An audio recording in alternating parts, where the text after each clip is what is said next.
On va voir mes chers amis, aujourd'hui on va parler de notre cher ami. Notre cher ami qui nous veut, je crois, du bien, à chaque moment, à chaque instant, c'est ce qu'on appelle le Yetzer Hara. Le Yetzer Hara, oui, en effet, le penchant du mal, a priori, nous veut du bien. Il nous veut du bien, le penchant du mal. Vous avez un problème là, monsieur le Rabbin, aujourd'hui vous êtes mal réveillé, non, en effet. Il est marqué que le penchant du mal, en vérité, qui est le Satan, et qui est le Yetzer Hara, qui est le Malach HaMavet, comme il est marqué dans la Gemara, et qui est donc le Satan. Satan, le mot Satan, ça veut dire celui qui fait pencher. Malach HaMavet, c'est celui qui prend l'âme, et Yetzer Hara, celui qui détourne l'homme pour lui dire que ce qu'il est en train de faire, c'est bien.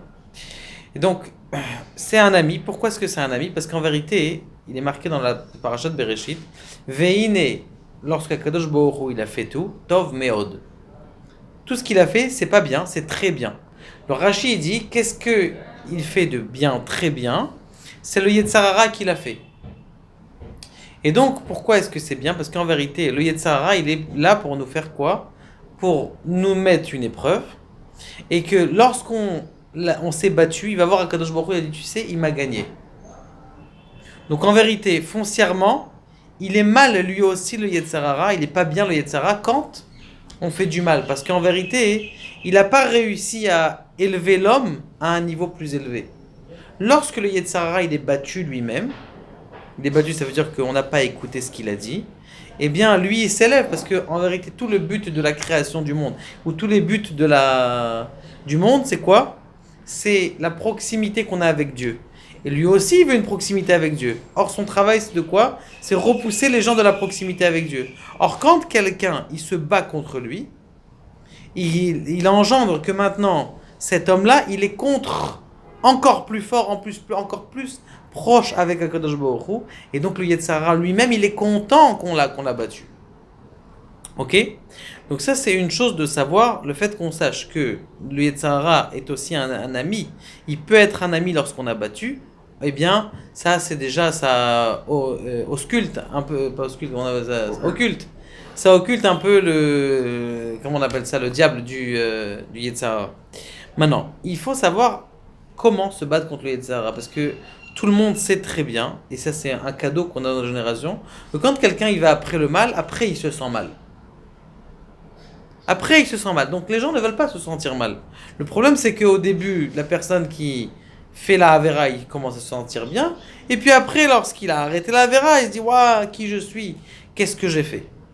Et de là, on doit rajouter cette chose extraordinaire, ce conseil extraordinaire, pour qu'un homme il se batte contre le Yetzer Hara. Écoutez ce Yesod qui est très intéressant.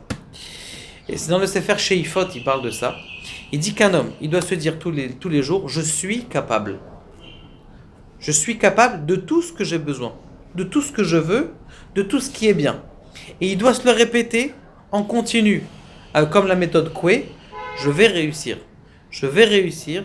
Je suis capable de me battre contre le Yetzer Hara, je suis capable d'arriver je suis capable d'être riche, et il faut se le mettre à l'intérieur de la tête, il faut faire cette méthode. Pourquoi? Parce que le cerveau, il va selon ce qu'on voit. Comme par exemple, vous savez, lorsque vous êtes en voiture, ceux qui ont le permis, ils comprennent ça. Ils sont en voiture, et ils sont entre deux camions, d'accord? Quelqu'un qui commence à conduire, il a peur.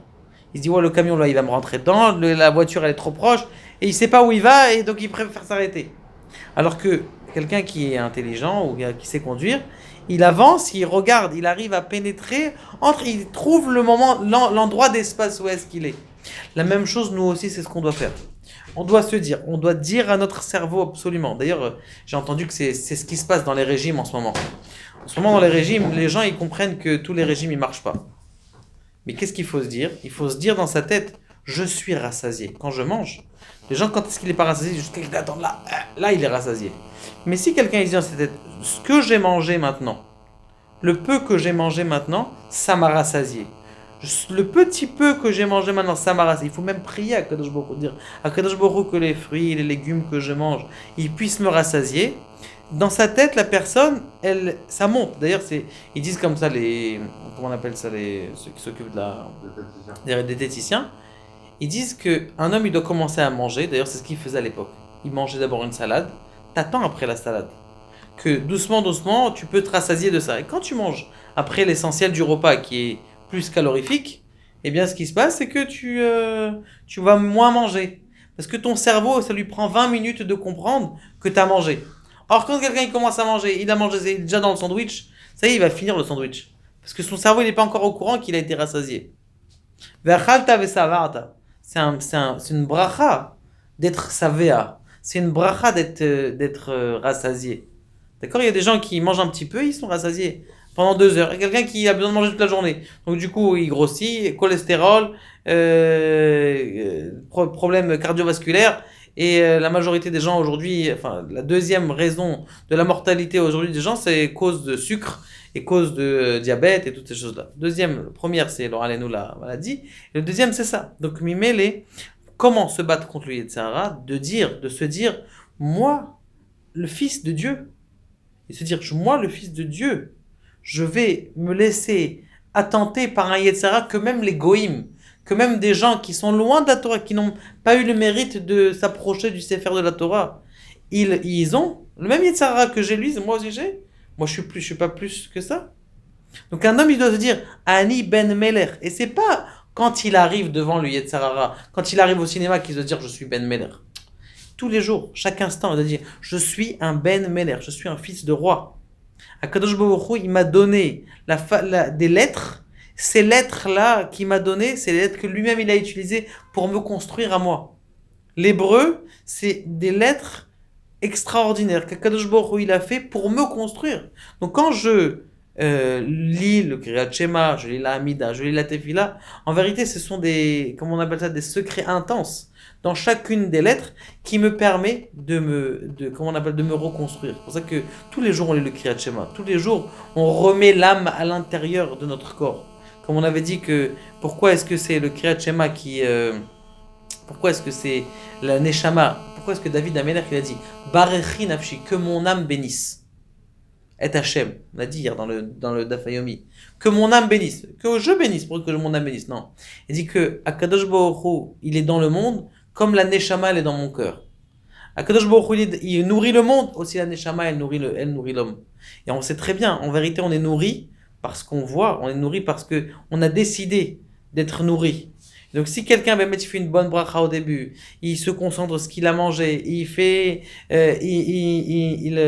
toute la journée, il dit je suis Ben Mel, je suis le fils. Il faut avoir cette connexion, il faut se donner un peu il faut pas se donner que du kiff, il faut se donner que de la valeur. Quelqu'un qui se donne de la valeur lorsque le Yetzirah va venir le voir, tu te dis tu crois que je m'amuse avec d'autres, tu vaux rien.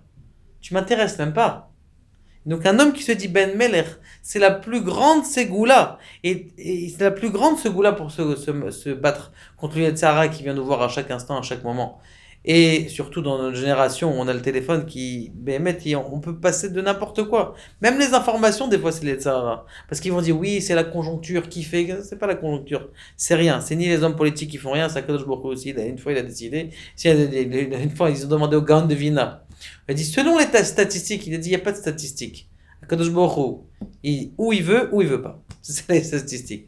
Il n'y a pas de statistiques, combien de chances tu peux mourir dans un avion, combien de chances tu peux mourir dans un accident de voiture?